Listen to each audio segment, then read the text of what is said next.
ইসকনের বহিষ্কৃত নেতা চিন্ময় কৃষ্ণ দাস ব্রহ্মচারীকে গ্রেফতার করা হয়েছে। চট্টগ্রাম যাওয়ার পথে 25 নভেম্বর সোমবার বিকেলে রাজধানীর শাহজালাল আন্তর্জাতিক বিমানবন্দর থেকে তাকে গ্রেফতার করে গোয়েন্দা পুলিশ।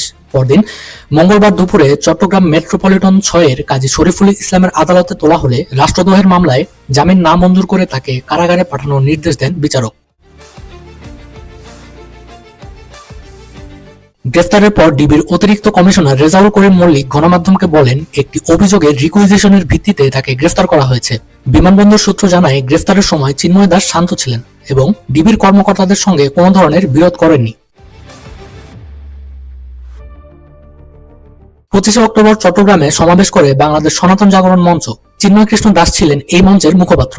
সমাবেশের পর 31 অক্টোবর চিন্ময়ের বিরুদ্ধে জাতীয় পতাকা অবমাননার অভিযোগ এলে চট্টগ্রামে একটি রাষ্ট্রদ্রোহের মামলা করেন বিএনপি নেতা ফিরোজ খান। মামলাকারীকে বিএনপি পরে বহিষ্কার করে। কোতোয়ালি থানায় করা মামলায় চিন্ময় সহ 19 জনকে আসামি করা হয়।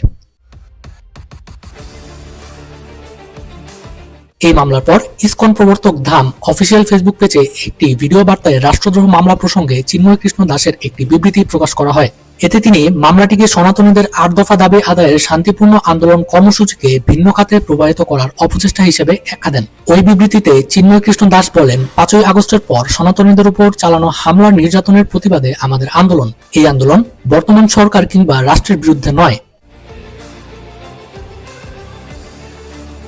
চিন্ময় কৃষ্ণ দাস ইসকনের বাংলাদেশ শাখাতেও ছিলেন, তবে সম্প্রতি ইসকন তাকে বহিষ্কার করে। বৃহস্পতিবার রাজধানীর স্বামীবাগে ইসকন বাংলাদেশের আশ্রমে আয়োজিত একটি সংবাদ সম্মেলনে সংগঠনটির নেতারা একথা বলেন।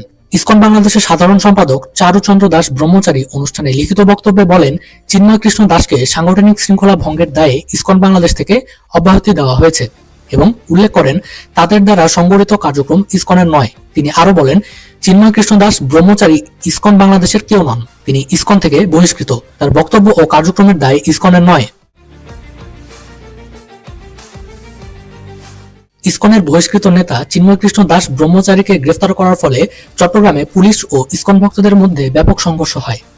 এই সংঘর্ষে আইনজীবী সাইফুল ইসলাম আলিফ নিহত হয়। তদন্তের পর আইনজীবী সাইফুল ইসলাম আলিফ হত্যার ঘটনার কথা উল্লেখ করে মিস্টার উদ্দিন বলেন, পুলিশ সিসিটিভির ফুটেজ দেখে 6 জনকে শনাক্ত করেছে। ঘটনার সাথে সম্পৃক্ত ছিল তারা। তাদের গ্রেফতার করা হয়েছে। তাদের জিজ্ঞাসাবাদে নিশ্চয়ই আরো তথ্য বের হয়ে আসবে। রাষ্ট্রপক্ষের এই কর্মকর্তা আদালতকে জানান, পুলিশ ও সব আইন শৃঙ্খলা বাহিনীর সদস্যরা তৎপর রয়েছেন। একই সাথে শুধু চট্টগ্রামে নয়, সারা দেশে যেখানে এসব ঘটনার কথা এসেছে সেসব স্থানে আইন শৃঙ্খলা বাহিনী তৎপর রয়েছে। সরকার টপমোস্ট প্রায়োরিটি দিয়ে বিষয়টিকে অ্যাড্রেস করছে। তবে সাইফুল হত্যার ঘটনায় চিন্ময় কৃষ্ণ দাসের ঘটনাস্থলে কোনো উপস্থিতি না থাকায় তাকে হত্যা মামলায় দায় করার কোনো যৌক্তিক কারণ নেই বলে জানান আইনজীবীরা।